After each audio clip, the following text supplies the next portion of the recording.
Olá, meus irmãos, graça e paz seja convosco. A lição de terça-feira, água da rocha. Existem vários textos, irmãos, que falam sobre a rocha eterna. Rocha eterna, tem até um hino, né, que nós conhecemos. Rocha eterna, meu Jesus, tu morreste lá na cruz. E existem salmos também, o Salmo 18, verso 2, e o Salmo 62, verso 2. Deixa eu ler aqui esse Salmo 62 para mostrar para vocês uma coisa interessante. Salmo 62 e o verso 2 diz assim: Somente Ele é a minha rocha, a minha salvação, minha fortaleza, onde jamais serei abalado. Era essa a crença que o povo de Israel deveria ter. Fé naquela rocha na qual eles jamais seriam abalados. Mas, irmãos, com tanta facilidade eles eram abalados, não só pelas circunstâncias, mas porque o seu coração em si era incrédulo. Se existe algo que ofende muito a Deus, é a incredulidade. Olha o que Deus tem feito por nós cada dia.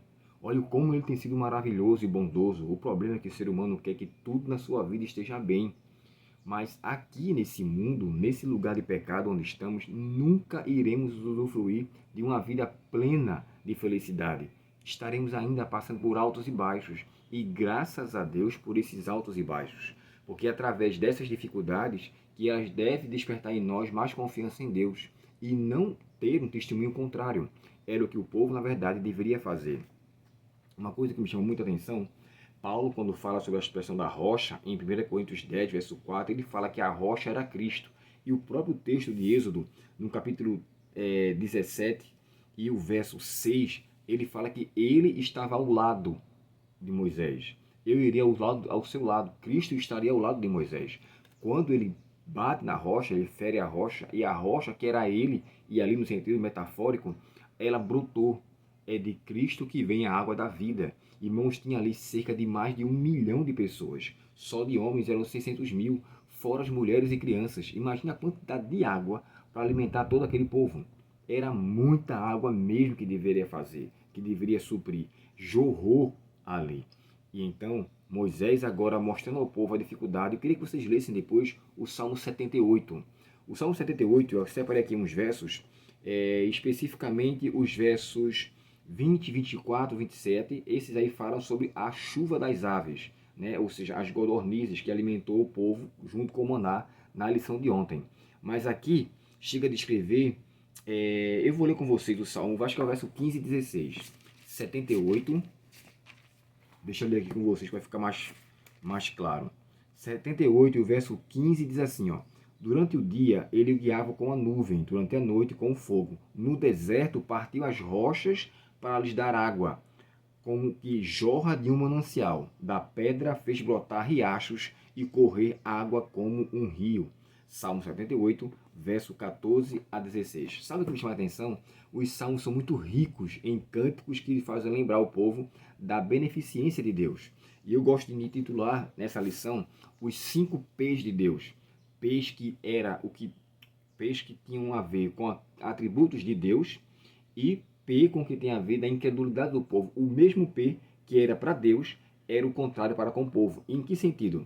Olha só, Deus mostrou para com o povo paciência em meio à sua rebeldia. Primeiro P, paciência, porque o povo estava sendo rebelde. Eles prometeram no seu cântico, no capítulo 15 de Êxodo, que eles iriam ter fidelidade a Deus, que eles iam confiar em Deus, coisa que não aconteceu. Com pouca coisa, eles já perderam a paciência. E aqui nós vemos a paciência de Deus. Deus é paciente. O outro ponto era a proatividade. Proatividade, irmãos, tem a ver com antever problemas e resolvê-los. Deus, com certeza, em sua onisciência, tinha antevisto o problema daquela situação e queria com que eles pudessem demonstrar em que grau de temperatura estava a sua fé. Ou seja, era como se fosse uma parte de Deus, ou seja, um momento que Deus permitiu para com que eles desenvolvessem confiança em Deus, já que eles tinham prometido. Então aqui, essa proatividade de Deus, de ter visto anteriormente e resolvido, foi algo que eles não tinham visto. Se eles fossem proativos também para com Deus, eles não ficariam como incrédulos, não agiriam com tanta descrença.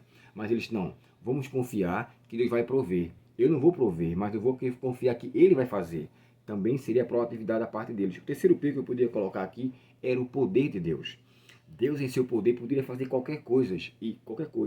E eles também deviam ter fé em Deus para que o poder de Deus neles se aperfeiçoasse, coisa que não aconteceu. O penúltimo P de Deus era um Deus de providência, um Deus que chamado de aquele que providencia situações adversas. Eles deveriam ter essa convicção.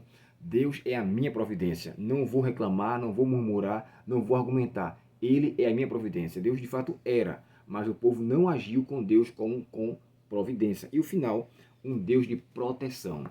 Assim como Deus estava guardando aquele povo naquele momento, estavam guiando com todo o cuidado possível para que os males não acontecessem, eles se esqueceram da proteção de Deus lá no deserto também, especialmente lá no Egito, nas pragas. Quando houve a divisão das pragas, ali, já chegando na parte das moscas, o povo, da verdade, não foram atingidos pelas moscas, mas o povo do Egito foi. Então, a proteção de Deus estava ali. 5 P's: paciência, proatividade, poder, providência e, aqui, nós vimos a proteção de Deus.